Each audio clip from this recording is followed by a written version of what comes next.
నిత్యము సమృద్ధిలో ఉండుగా.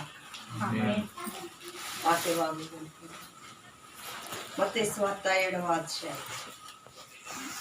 మత్తయి సువార్త 7వ అధ్యాయం 24 నుండి చివరి వరకు దేవుని వాక్యం చదువు. కాబట్టి ఈయన మాటలు విని వాటి చొప్పున చేయు ప్రతివాడును బండ మీద తన ఇల్లు కట్టుకొని నా బుద్ధిమంతుని పోలియుండును. వాన కురిసెను, వరదలు వచ్చెను, గాలి విసిరి ఆ ఇంటి మీద కొట్టెను గాని దాని పునాది బండ మీద వేయబడెను గనుక అది పడలేదు. మరియు ఈయన మాటలు విని వాటి చొప్పున చేయని ప్రతివాడు ఇసుక మీద తన ఇల్లు కట్టుకొనిన బుద్ధిహీనుని పోలియుండును. వాన కురిసెను, వరదలు వచ్చెను, గాలి విసిరి ఆ ఇంటి మీద కొట్టెను, అప్పుడు అది కూలబడెను, దాని పాటు గొప్పదని చెప్పెను. యేసు ఈ మాటలు చెప్పి ముగించినప్పుడు జనసమూహములు ఆయన బోధకు ఆశ్చర్యపడుచుండిరి. ఏలయనగా ఆయన వారి శాస్త్రుల వలె కాక అధికారము గల వారి వలె వారికి బోధించెను.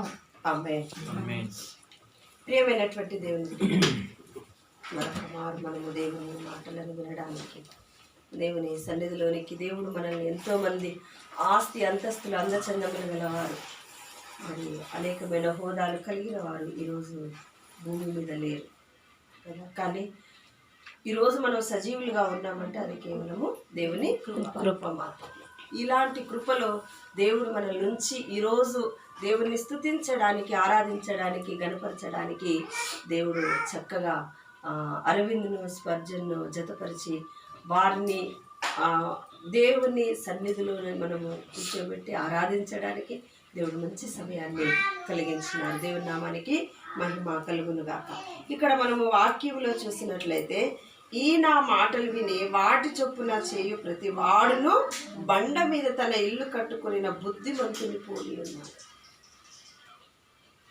సహజంగా మనము చూసినట్లయితే ఈ లోకంలో ఏం జరుగుతూ ఉంటుందంటే చాలామందిని ఎక్కువ శాతము ఫ్రెండ్స్ మాటలు వింటారు, లేదు అంటే వాళ్ళకు నచ్చిన వాళ్ళ మాటలు వింటారు. కానీ వాక్యం ఏమంటా ఉన్నదంటే ఈ నా మాటలు వినాలి. ఎవరి మాటలు వినాలి? దేవుని మాటలను మనము వినాలి. ఏమి మాటలు ఉన్నాయి? ఆయన మన పరిశుద్ధ గ్రంథమును దీవారాత్రము ధ్యానించువాడు ధన్యుడు, అతడు నీటి కాలువలో ఎవరైనా నాటబడినదై తన కాలమందు ఫలమిచ్చు చెట్టు వలె ఉండును. ఎలా ఉండాలి? ఆయన మాటలు వినాలి అంటే ఆయన ధర్మశాస్త్రమును పరిశుద్ధ గ్రంథమును దీవారాత్రము ధ్యానించువాడు ధన్యుడు. కాబట్టి ప్రియమైనటువంటి దేవుని బిడ్డలారా, ఈ నూతన సంవత్సరంలో దేవుడు మీతో మాట్లాడుతున్నారు, ఆయన మాట వినాలి. ఈ నూతన సంవత్సరంలో దేవుడు మనతో మొదటి నెలలోనే దేవుని యొక్క వాక్కు మీ గృహంలోనికి వచ్చి మాట్లాడుతున్న మాట ఏంటంటే ఈ నా మాటలు విని ఏం చేయాలంట? ఈ నా మాటలు విని వాటి చొప్పున చేయవాడు బండ మీద తన ఇల్లును కట్టుకున్న వాడిని బండ మీద ఇల్లు కట్టుకున్న బుద్ధిమంతుని పోలి ఉంటాడంట. బండ మీద ఇల్లు, క్రీస్తే బండ. వాక్యము మీద మనము కట్టబడాలి. ఎక్కడ కట్టబడాలి? వాక్యము మీద మనము కట్టబడాలి. చాలా మందిని చాలా రకాల ఆలోచనలు చేస్తూ ఉంటాము, కానీ మన జీవితంలో ప్రభువు ఏమి కోరుకుంటున్నాడు అది మనము గ్రహించాలి. మన జీవితంలో బుద్ధిమంతుని పోలిన వాడైతే బండ మీద వారి ఇల్లు కట్టబడతా ఉంటుంది. క్రీస్తు అనే బండ మీద వారి ఇల్లు కట్టబడుతూ ఉంటుంది. కాబట్టి ఆయన మాటలు విని మనము కూడా క్రీస్తును బండ మీద మన ఇంటిని కట్టుకోవాలి. మన ఇంటిని కట్టుకున్నప్పుడు అప్పుడు ఏం జరుగుతా ఉన్నది చూడండి. వాన కురిసెను, వరదలు వచ్చెను, గాలి విసిరి ఆ ఇంటి మీద కొట్టెను గాని దాని పునాది బండ మీద వేయబడను గనుక అది పడలేదు. వాన వచ్చింది, ఇంకేమొచ్చింది? వరదలు వచ్చినాయి, గాలి విసిరింది, ఆ ఇంటిని కొట్టింది.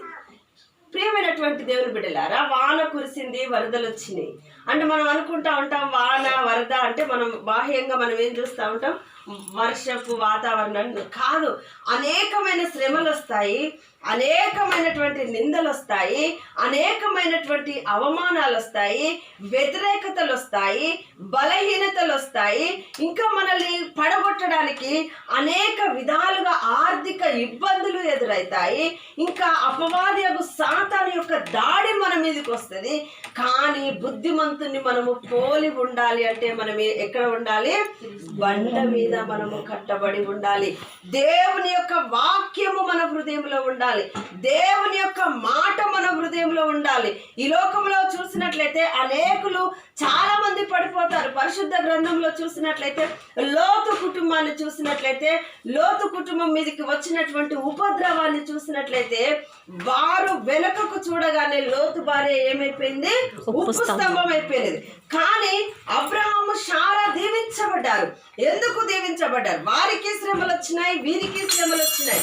కానీ వీరెందుకు దీవించబడ్డారు? వేవేలకు నువ్వు తల్లి వగుతావంటాడు అబ్రహాము భార్య అయినటువంటి శారాను. నువ్వు అనేక జనములకు నీవు తల్లివైతావంటాడు. ఎందుకు తల్లివైతావు? అనేకమైనటువంటి శ్రమలు, నిందలు, కరువులు, కష్టాలు, నష్టాలు, కరువు వచ్చి ప్రదేశాలు కూడా చేంజ్ అయిపోయినారు. వాళ్ళు ప్రదేశాలు కూడా మారిపోయినారు ఆ కరువును తట్టుకోలేక. కానీ వాళ్ళు ఎక్కడ కట్టబడ్డారు?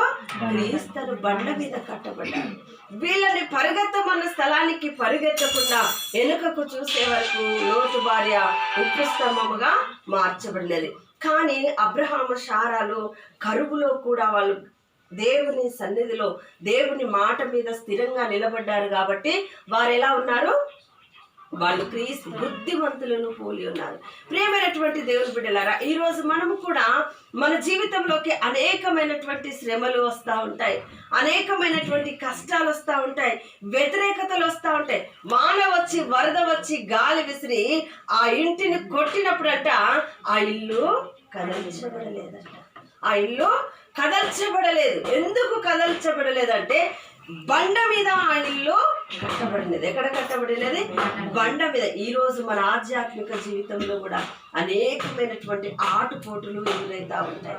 మన ఆధ్యాత్మిక జీవితంలో, మన కుటుంబ జీవితంలో కూడా అనేకమైనటువంటి శ్రమలు, ఆటుపోటులు మనకు ఎదురైతూ ఉన్నప్పుడు మనము కూడా భయపడవద్దు. కానీ మన బండ క్రీస్తే.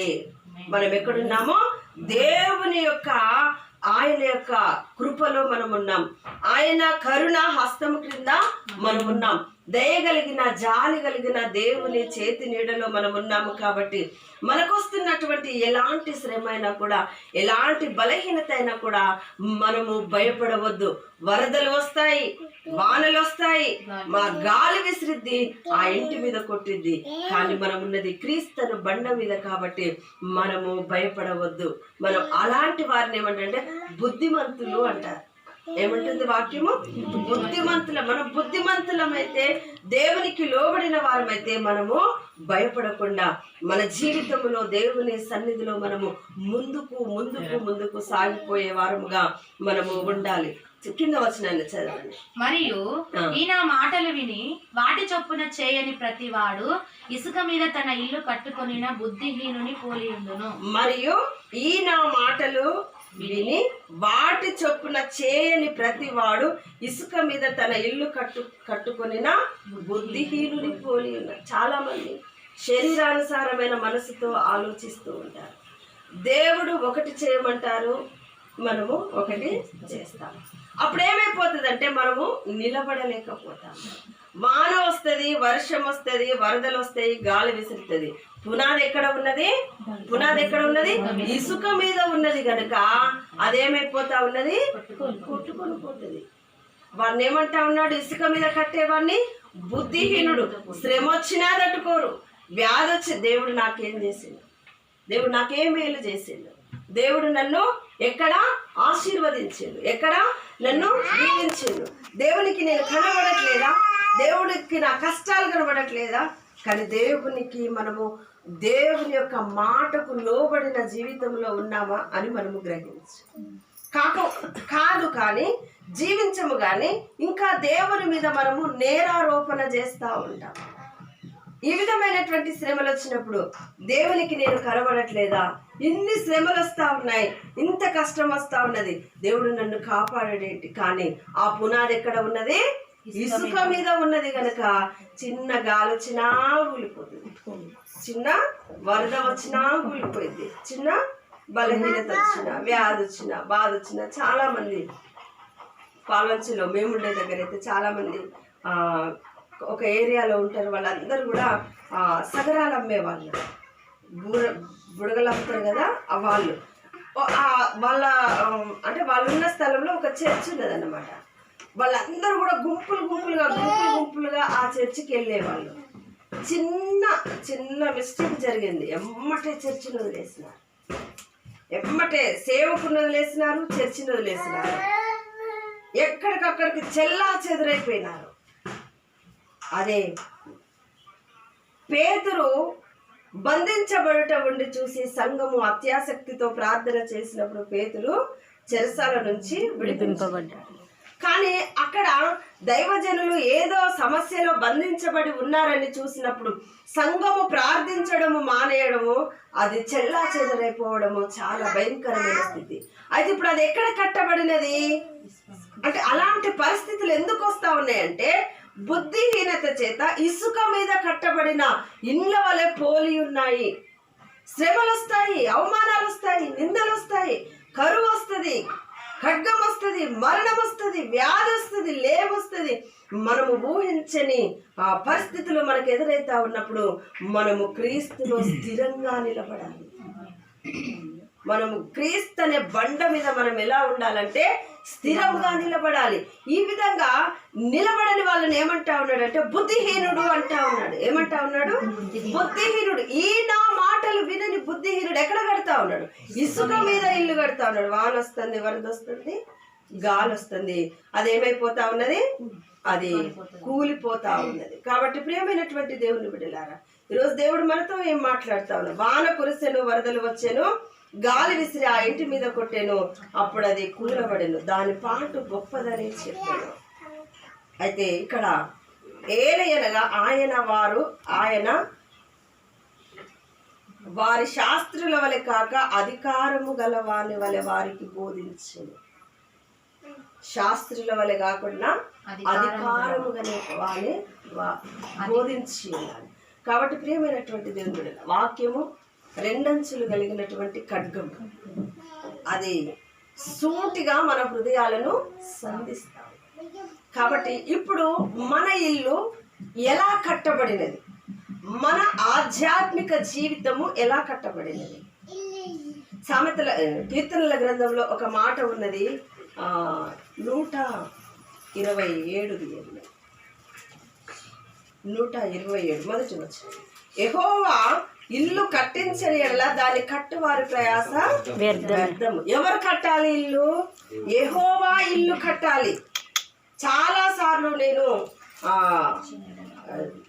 స్పర్జు కుటుంబ పరిస్థితులు చెప్తా ఉన్నప్పుడు ఈ ఇంటి మీదకి వస్తున్నటువంటి శ్రమలైన, అంటే ఈ సమాజము వారు ఈ కుటుంబ ఆశీర్వాదాన్ని చూసి ఓర్వలేక ఈ ఇంటి మీదకి వస్తున్నటువంటి అనేకమైన శ్రమలను గురించి సంఘ ప్రార్థనలు మనం చేస్తున్నప్పుడు దేవుడు ఆధ్యాత్మిక స్థితిలో ఎంతో కొంత మీ పితరులు చేసిన ప్రార్థనను బట్టే దేవుడి గృహాన్ని ఆశీర్వదించిన, మీరు చేస్తున్నటువంటి ప్రార్థనలను బట్టి దేవునికి మీరున్నటువంటి ఆ నమ్మకాన్ని బట్టి మాత్రమే దీనిని దేవుడు క్రీస్తును బండ మీదకి తీసుకొని వెళ్ళారు.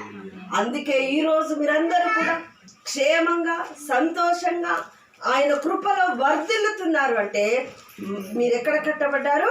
క్రీస్తును బండ మీద మీరు కట్టబడినారు. కాబట్టి ఈ ప్రాంతంలో మీకు వస్తున్నటువంటి శ్రమలైన, అవమానాలైన, నిందలైన, మీకు వస్తున్నటువంటి అనారోగ్యాలైన, కష్టాలైన, నష్టాలైన, ఆర్థిక ఇబ్బందులైన, మీరు ఇవన్నిటిని జయించగలుగుతున్నారు అంటే మీ ఇంటిని ఎవరు కట్టినారో? దేవుడే మిమ్మల్ని కట్టినారు. కాబట్టి ఇవన్నీ జయించగలిగిన శక్తిని దేవుడు మీకు ఇవ్వగలరు. యెహోవా ఇల్లు కట్టించని ఎడల దాన్ని కట్టి వారి ప్రయాస వ్యర్థం. మన కండ్లతో చూస్తుంటే ఎంతమంది ఇల్లు భయంకరమైనటువంటి దురావస్థకు వెళ్ళిపోతా ఉన్నాయి. కొంతమంది మద్యపానం సేవించి వారి గృహాలలో సాక్ష్యం లేకుండా చేసుకుంటారు. కొంతమంది పాపంతో, కొంతమంది చెడ్డ అలవాట్లతో, కొంతమంది ఆయా రకాల అలవాట్లతో కుటుంబానికి ఒక మంచి సాక్ష్యం లేకుండా చేసుకుంటారు. అది దాన్ని ఏమంటారు? యెహోవా ఇల్లు కట్టించని ఎడల. దేవుడే గనుక ఇల్లు కట్టిస్తే ఆయనే ఆ ఇంటికి అధికారిగా ఉంటారు, ఆయనే ఆ ఇంటికి నాయకుడుగా ఉంటారు. ఒకసారి 1 కొరింథీయులకు రాసిన పత్రిక మొదటి కొరింథీయులకు రాసిన పత్రిక 3వ అధ్యాయము. మొదటి కొరింథీయులకు రాసిన పత్రిక 3వ అధ్యాయము 11వ వచనాన్ని చదువుదాం. పడినది తప్ప మరి ఒక పునాది ఎవ్వడును వేయనేరడు, ఈ పునాది యేసు క్రీస్తే. ఇక్కడ పునాది వేసింది ఎవరు? ఇక్కడ పునాది వేసింది ఎవరు? మీ ఇంటికి పునాది యేసు క్రీస్తు ప్రభు. మీ దాంపత్య జీవితానికి పునాది యేసు క్రీస్తు ప్రభు. మీ కుటుంబ జీవితానికి, మీ కుటుంబంలో ఆయన ఉండి ఆయన పునాదిగా. ఇక్కడ పునాది వేసినది ఎవరంటే మనుషులు ఎవరు ఇక్కడ పునాదిని వేయలేదు. మనుషులు ఎవరు కూడా మిమ్మల్ని దీవించాలనుకోలేదు, మిమ్మల్ని ఆశీర్వదించాలనుకోలేదు. కానీ ఇక్కడ పునాది వేయబడినది ఎవరు అంటే యేసు క్రీస్తు ప్రభువే. మీ ఆ పునాది మీద మీరు వర్ధిల్లాలని, ఆ పునాది దగ్గర మీరు ఆశీర్వదించబడాలని, మీరు దీవించబడాలని, మీరు విస్తరించాలని, మీరు వ్యాపించబడాలని, మీరు అనేక జనములకు ఆశీర్వాదకరంగా దీవెనకరంగా ఉండాలని ప్రభు పేరట ఆనబెడుతూ ఉన్నాను. దేవుడు ఇటు మాటలు మన వినికిడిలో దీవించి ఆశీర్వదించి ముద్రించును గాక. ఆమేన్.